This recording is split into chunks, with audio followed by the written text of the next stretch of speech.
You're listening to the World Food Prize Podcast, dialogue that feeds the world. Twice a month, we bring you inspiring conversations with the leaders, innovators, and changemakers working to increase food and nutrition security. From groundbreaking research to global initiatives, we explore the ideas and actions driving food and nutrition security, sustainability, and opportunity for all. Join us as we uncover solutions, share stories, and work toward a more food and nutrition secure future. The Wellmark Foundation is proud to present the World Food Prize Podcast as part of our commitment to improving the health of all Iowans and South Dakotans. Access to nutritious food is essential for living a long, healthy life, and this partnership underscores the importance of advancing a food and nutrition secure future for all. Hello, this is Mashal Hussain, President of the World Food Prize Foundation. And before we get started with today's podcast, I want to invite you to something very special and meaningful to our foundation. On Friday, May 15th, we're celebrating the 15th anniversary of our global headquarters, our home, the Norman E. Borlaug Hall of Laureates in downtown Des Moines. The evening is much more than a gala. It's a chance to help preserve one of Iowa's most inspiring and iconic historic landmarks, and to support our mission of advancing global food security. We'd love for you to join us for our exciting casino night called High Stakes and Higher Purpose. You can learn more about this fun evening and get tickets at worldfoodprize.org/gala. The World Food Prize team and I hope to see you there. Thank you for celebrating with us and enjoy the podcast. Please welcome Ndidi Nwuneli and your host, World Food Prize Foundation CEO Thomas Vilsack. Welcome to the World Food Prize Podcast, dialogue that feeds the world, where we spotlight the leaders shaping a food and nutrition secure future. Today, we're joined by Ndidi Nwuneli, President and CEO of the One Campaign, a global nonpartisan organization that leverages data and grassroots advocacy to drive investments in health systems, economic opportunity, and sustainable development across Africa. Ndidi began her career at McKinsey & Company before founding LEAP Africa and the African Food Changemakers, and co-founded Shahil Consulting and AACE Foods. Through her work, she has strengthened food systems, improved the resiliency of economies, and championed Africa's role in shaping global development and investment priorities. She also serves on several global boards, including the Rockefeller Foundation and the Bridgespan Group. In this conversation, we'll explore her leadership journey, her approach to systems change, and how advocacy and accountability can create opportunity and improve lives across communities. Ndidi, welcome. It's a pleasure to indeed have you with us today. Ndidi, so thank you so very much for your willingness to do this. And boy, what a time to be talking to someone whose interest is in Africa. I have to start off, however, sort of focused on the historic nature of your appointment to lead the One Campaign. Tell me a little bit about why it matters that you're the first African, and what the message is, not just to the One Campaign team, but to the world about the One Campaign. Thank you so much, Tom, and thanks to the team that's doing a fantastic job at the World Food Prize Foundation. One is an amazing organization. We're 22 years old. We were co-founded by Bono, Bobby Shriver, and Jamie Drummond at a time when HIV/AIDS was ravaging the world. And these brave individuals partnered with so many change agents around the world to really come up with very, very creative approaches to deliver for the most vulnerable. And that is really the history that I'm building on. We're standing on the shoulders of giants, individuals who care deeply about equity and justice, fighting for the most vulnerable, but also fighting for the investments to ensure healthier lives and economic opportunity in Africa. And when I was approached for this role, I was honored. I didn't think I was the right person because I'm a social innovator and social entrepreneur, but I was convinced that more than ever before, all the work that I was doing on changing narratives on the ground really needed to be on the global platform. And Bono said, we were calling this one, but we should have called this half because we're fighting for Africa, but we didn't have Africans in leadership. And that was a very convincing argument at the moment because we need African agency. We are grateful for people who fight for Africa, but it's better and more sustainable to fight with Africa. And that's what we do at the One campaign. Well, you do have a slightly unusual journey to get to this point. Talk a little bit about your background so that we get a sense of when you say a social entrepreneur and innovator, what exactly did that mean? Well, for the last 25 years, I've been starting organizations that are focused on improving the lives of young people, galvanizing leadership on the continent, and for the last 17, building ag and food businesses focused on not only nourishing the continent, changing global narratives, but actually transforming the food ecosystem locally and globally. So through ACE Foods and Sahel Consulting and African Food Change Makers and Leap Africa, I've really galvanized a lot of support for the work that we do and the passion that we have. I believe Africa can nourish itself and the world. And I've started organizations that are doing just that, really proud of their trajectory over the years and also proud of the partnerships we've built with different stakeholders. I believe that in the food ecosystem, small and medium sized enterprises are the heart of what we do. Farmers themselves are entrepreneurs, but the processors, the logistics providers, the seed producers, the you know processors along the way, the financiers, the insurance providers, all have a critical role to play. So it's for me, it's from farm to stomach and creating the enabling environment for that work to happen or to thrive. Now, the work we do at One is very relevant because we fight for the investments to ensure healthier lives and economic opportunity in Africa. And food is cross-cutting. You can't have healthier lives without food. Nutrition is foundational. But economic opportunities is also linked to what we do in the food and agriculture landscape on the continent because over 60% of our population in most countries in Africa work in the food ecosystem. So if you're going to improve their lives and drive economic growth, then food ecosystems are critical to that. So this, for me, was a natural opportunity to not only amplify the work I was doing, but also really partner with all our G7 countries to really say what does it take to unlock the opportunities on the African continent. And our vision at One is that Africa is an equal player. And so using the food ecosystem and the opportunities there, I've really been blessed to have walked alongside many key stakeholders to do that. Big continent, big challenge that you've taken on, but you approach this as an entrepreneur, as an innovator. You come into a program that was relatively mature when you began working here a couple of years ago. What's the model of change? Did you embrace whatever model it was at the time, or did you come in and say, maybe let's adjust it a little bit because that's who I am, that's what I do. I innovate. I'm an entrepreneur. I like to make things different and approach them differently. Tell me a little bit about the model of change that you are using at the One campaign. So the amazing thing about global advocacy is that it's a toolkit approach. There's not one size fits all. And in every single country, advocacy takes on a different lens. However, what we do at One is we have a range of options and a range of approaches. We, number one, hinge our advocacy on data. And we believe in data-driven policy making. In a world of alternative truths, we still think that credible data matters. And we have a phenomenal data team and our One Data that is really changing narratives. That's providing cutting edge data in partnership with Google.org and Rockefeller and other key players to really look at finance flows.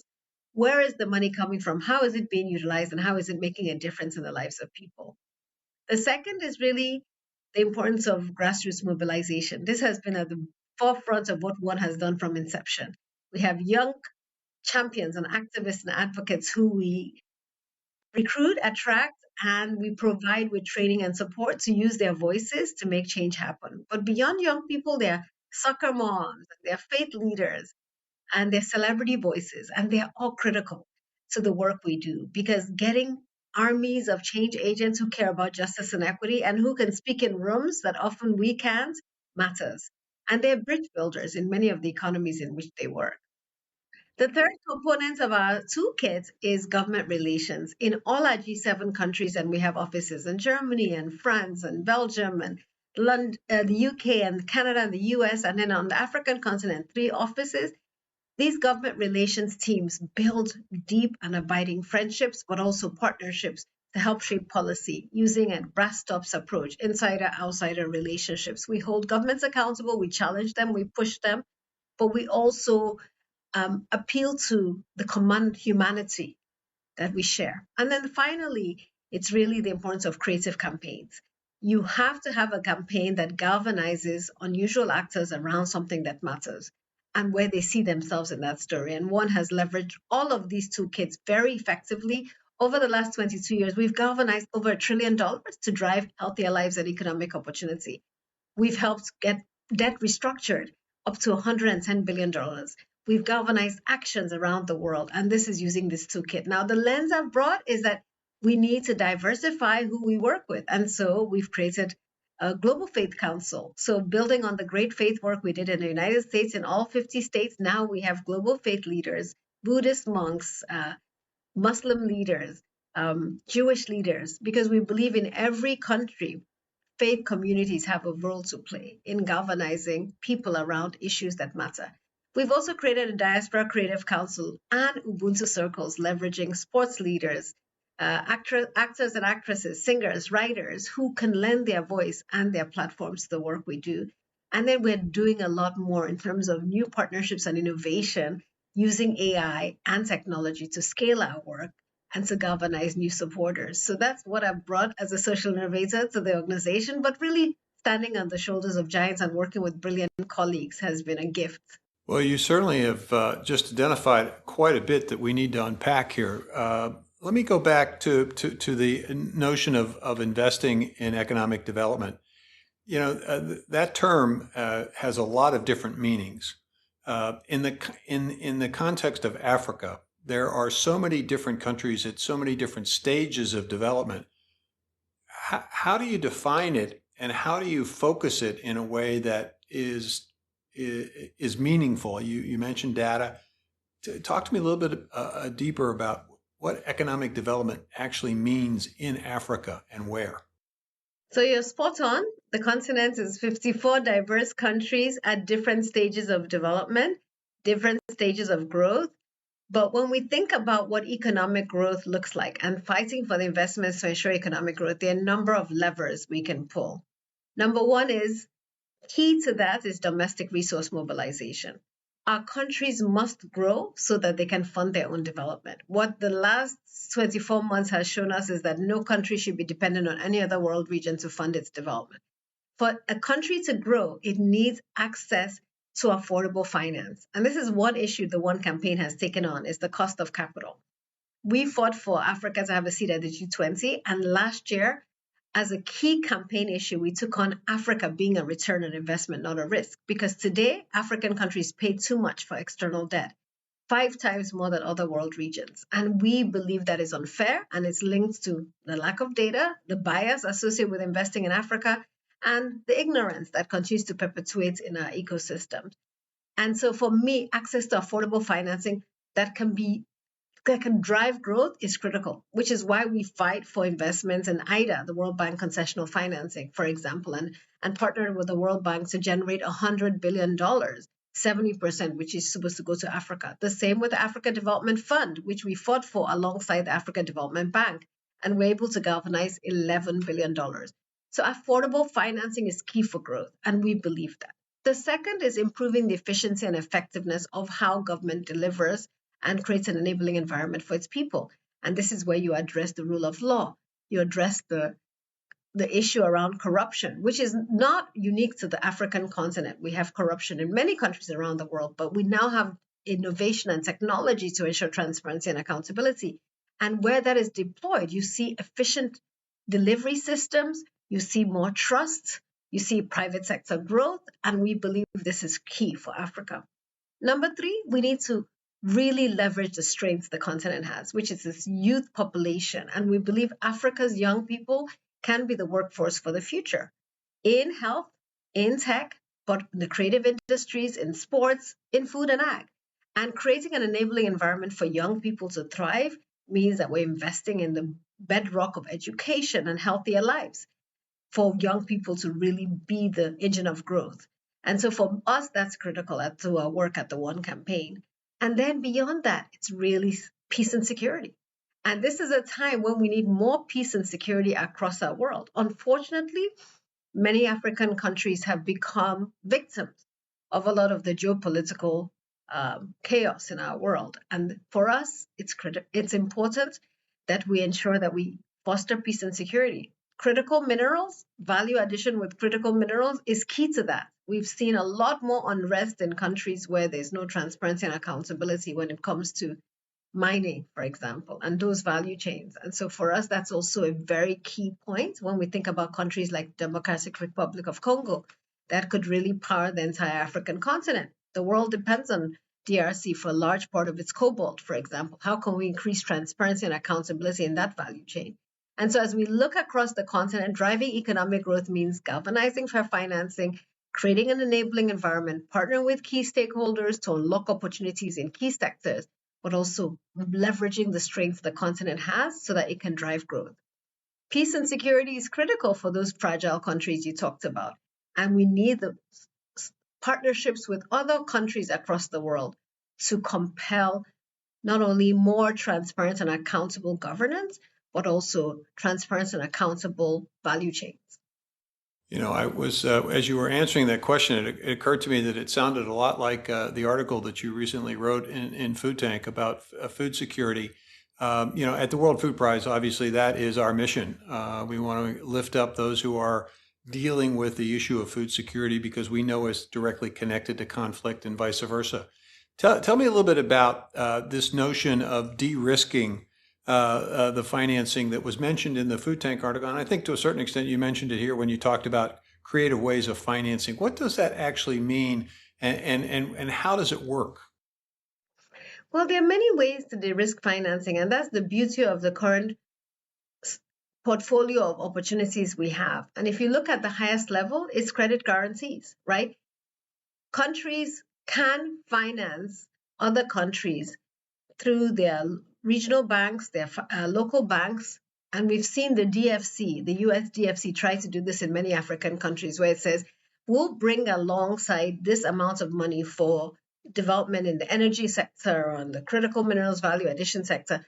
However, if your private sector companies can come alongside us, we will commit a percentage of the funds as a de-risking instrument, which means we'll take the first loss.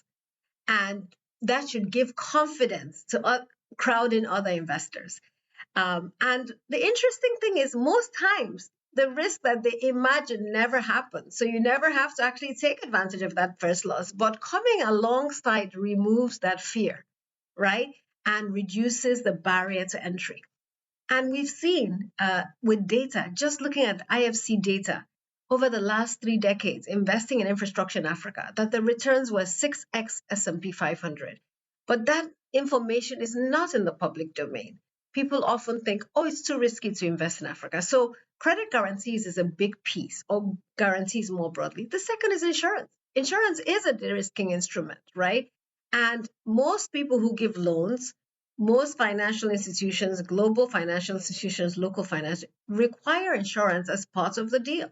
So that if there is, a fire, if there is a loss of property, if there's a loss of goods in transit in our ag space, there's a lot of risk when you're importing and exporting food. Insurance is a piece of that. That is a de-risking instrument. And the great news is that the insurance sector is evolving where it can take on more risk because it has the data to calculate the value of that risk. And insurance is just a small fraction of the overall cost of the transaction, but it gives confidence to the different investors who are coming alongside. So for me, those are just 2 examples. There's so many more. The challenge for us on the continent is how we tell the story. And that's why at the One Campaign, one of the big things we've taken on is changing the narrative. Last year, Africa Day, across the world, our campaign was Africa is a return on investment, not a risk. And let us show you why we think it's a good return on investment. And we were able to tell stories of health investments through Gavi and the Global Fund, of economic growth investments through the World Bank IDA, through the Africa Development Fund, but also through private sector investments in different countries, and how there was a return on investment, not just financial, but in terms of improvement in people's lives, improvement in their health outcomes, improvement in their nutritional status, in the growth of the countries. And that starts changing narratives from the face of Africa being a hungry child to the face of Africa being a successful female entrepreneur. And that's really what motivates the work I have done over the last 25 years, but also now motivates a lot of our team members. And this year, again, we're also taking Africa Day, which is the day Africa Union was created, May 25th, to see how can we change narratives about the continent. Well, you mentioned a female entrepreneur. 70% of the world's farmers happen to be women. This is the International Year of the Women Farmer. Let's talk for just a second about the economic development and the role that food and food production plays from a one campaign perspective. Definitely food is paramount. As I mentioned before, food is cross-cutting, right? And if we look at the African continent, I believe the African continent is naturally endowed for agricultural excellence. We have arable land, we have the workforce, we have the natural climate, the rights conditions, but we do not have the innovation and the enabling environment at scale to ensure that we can nourish ourselves and the world. And so when we come at this, it's saying, how can we ensure there's the right financing, which is why I took on the cost of capital issue, for infrastructure investment, for an ag sector to thrive. You need not only roads, but you need cold chain. For cold chain, you need energy access, and you need energy that's affordable, which is why at One, we're very excited about Mission 300, which Rockefeller Africa Development Bank and the World Bank have come together to promote, which is how can we provide energy access to 300 million Africans? For us, that's key to unlocking the ag and food sector. We need value addition. We need processing. And processing is not a bad word. It means just basically converting raw food into ready to eat or shelf-stable products. On the continent, we still have so much food waste because 40 to 60% of our fruits and vegetables still go to waste. 20 to 30% of our grains still go to waste. While in the US, we're dealing with food waste at the restaurant and supermarket and home level, on the African continent, you're dealing with food waste at the farm gate, at the farm, or in the open air markets. And so for us, it's really innovation at the farm level, innovation at the market level, where we need to see a lot more value addition. Through Ace Foods, I've seen the great impacts that you can have on the lives of people by investing in value addition, sourcing locally, processing for the local market, and building our distribution channels. So this is key. And then finally, it's key for an enabling environment. And for us, that enabling environment is the rule of law, it's peace and security, it's fair pricing, it's the innovations we've talked about in terms of risk mitigation, insurance, because climate change is real and it affects a lot of food and agriculture entrepreneurs across the continent with flooding and drought and heat. And so how do we use insurance to also de-risk? And then innovation when young people are coming to the sector to say, how can we use new tools and AI and precision agriculture to increase output and yield and reduce waste? So I believe we see the food and agriculture sector as such a pivotal growth agenda and a growth area for most African countries, and the opportunity to partner alongside others to innovate in that sector and to support governments that are committed to innovation as well by addressing some of the key barriers to growth for us is key. And as I mentioned, healthier lives, economic opportunity, agriculture is cross-cutting. You know, one of the things that struck me in the article that you wrote was the recognition that all too often you are creating a commodity that then gets sent somewhere else in the world, where it then gets converted into something significantly more value added, where that other place in the world creates the wealth and the opportunity. Talk to me a little bit about the strategy, if you have one, and I think you do, about how you add value before and how you potentially get a fairer deal from the market for the commodities that you are in fact producing in Africa. Yeah, so I'll use two practical examples. So I'm the co-founder of Ace Foods, it's an agro-processing company we started about 17 years ago. And Ace processes spices, snacks, and complementary foods for Nigerian markets first, and then for the rest of the world. And when we started, it was very clear that first we had to create awareness that we could source high quality products locally. We actually went to all the major importers of spice blends for the noodle sachets, and they didn't realize that we had some of the best turmeric or ginger in the world or chili pepper. And we basically could prove to them that we could not only meet the standards of the imports, but that they could rely on our local sourcing. We started with single serve spices, B2B, business to business sales to the Nestle's and the Unilevers of this world. And then we're able to gradually create blended spices and snacks which are sold in retail outlets. Now, this is an example where you're changing narratives, you're building a customer base, but you're also seeing the dramatic impact. Ace Food sources from 10,000 farmers, processes for the local market, has displaced imports, and during times of shipping crisis and COVID, we're able to prove that locally sourced high quality products could rise up. And this company has doubled its revenue year in, year out, and provides a warm meal to its staff, health insurance for its staff, and is 90% women. So it's an example of not only the impact of local sourcing on the local ecosystem, but also the value addition. And this company has not lost any staff to migration or people looking to come to Europe or the United States for better lives because they have a good job. Through this experience, I created African Food Change Makers, which works with entrepreneurs in 49 African countries, helping them scale. And our vision is 1 million entrepreneurs who are scaling. And 50% of our entrepreneurs are primary producers, the farmers, 50% of the processors, and we match them with each other, right? Because information asymmetry is one of the challenges of our ecosystem. The isolation that many entrepreneurs still feel, but providing them with data and funding and connecting them to each other through this portal has just shown us the power in building bridges. And so I'm using these two examples to say what I've learned from this is, number one, we need to connect the dots in our sector. We take it for granted that many of us know who is working where and what can be achieved. But the power of value addition and the multiplier effect it creates in our ecosystem, from job creation to nutritious food for people, to better livelihoods for their families, and improvements even in the consistency of supply to farmers, just unlocks amazing, beautiful output.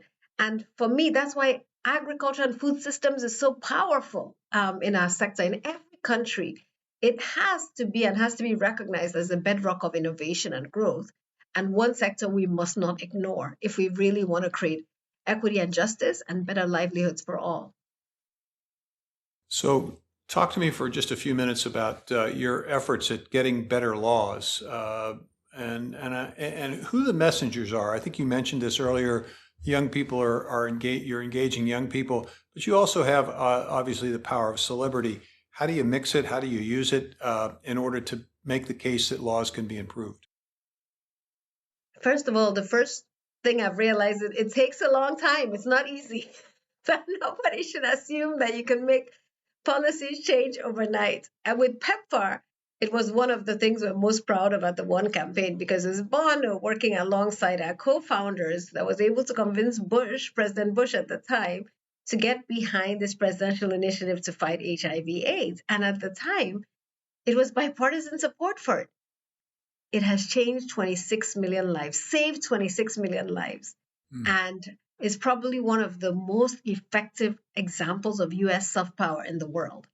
And so when we think about the history of One, we always talk about and celebrate PEPFAR.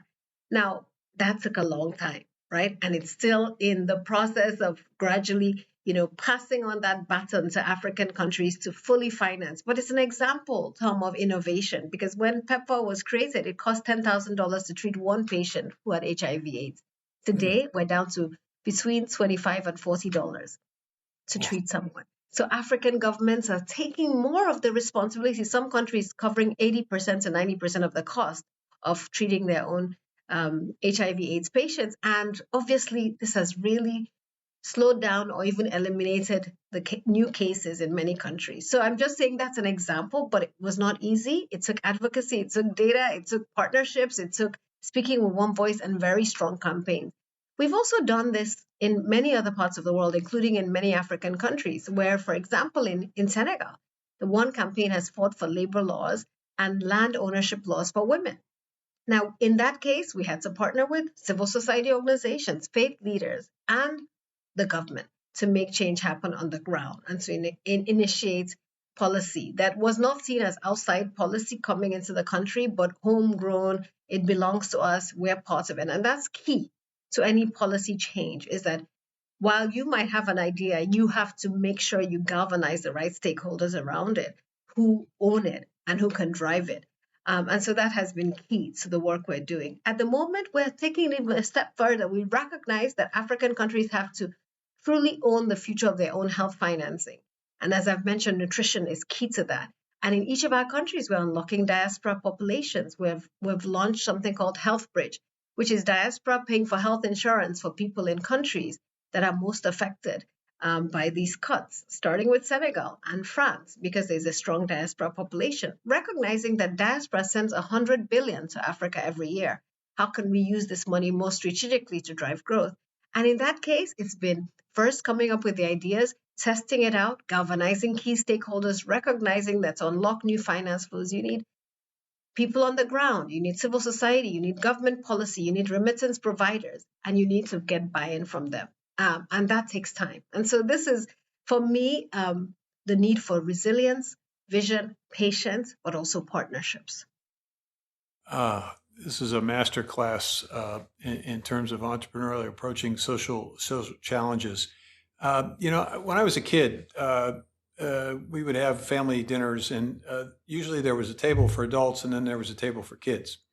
And the key was graduating from the table of the kids to the table of the adults, that you knew that when that happened, that something had happened in your life. I'm struck by the fact that I think you have the same kind of analogy here with Africa and the table, the world table. What does it mean to the One campaign that you want Africa to have a meaningful seat, a real seat at the table? Talk to me about that. Well, that means a lot of things. Number one is that there's a level playing field, right? You don't have different standards for people from different parts of the world. It means that we are definitely ensuring in some environments that there's equal seats for every region represented. And I'm taking this on with the IMF. The One campaign fought for another African seat at the IMF, right? We're pushing for similar seats in every single global institution to say, yes, we have 54 diverse countries. Who is representing us? And we have a seat at the table where we're defining the rules of the game. Many of these institutions were created when many African countries were not even independent. Now we're all independent and we need those seats. So there's a policy component where you're saying, are there enough seats at the table, and are there enough seats representing continents at the table? Because we're all equal when it comes to how funding is being dispersed. The second is really around agency. So seats at the table, but also rules of engagement. Are those rules fair? And that's why I mentioned the issue of cost of capital. You cannot disqualify a country, give a country a bad credit rating agency, bad credit rating because it is on the same continent, right? Something happening in Venezuela should not affect the credit rating for Brazil. However, our continent is often treated as one monolith. And something happening in South Africa is ranked as the same as what's happening in Sudan. This ignorance needs to end. I think the average person doesn't realize the vast size of the African continent. You can put China, India, the United States, and at least 6 European countries on the continent of Africa, and you still have space. That is the land size of this continent. Not to talk about the diversity in language and history and culture. So for me, that equal playing field means that we need awareness about the complexity, but the opportunities on the continent. That voice, that agency, that seat at the table is critical to that. And then finally, and this is where African governments must speak with one voice. There's power when we come together to speak with one voice in a united way about issues that matter. And this has to do with critical minerals. This has to do with our ag and food policy, our trading barriers, and our trading opportunities through the Africa Continental Free Trade Area. Following what the European Union has been able to do with the EU community when it comes to trade. And I think the power that we have as a united voice when we come together to speak and demand for a seat, fair trading rules, fair financing, and respect is hinged on how we show up together.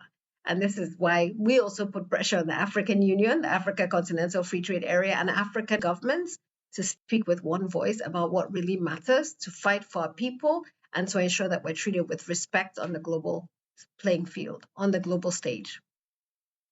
We are running out of time, so I want to ask one last question. If you were talking to the younger you about the future ahead, what would you be saying to that younger you, which I think in essence is the younger African?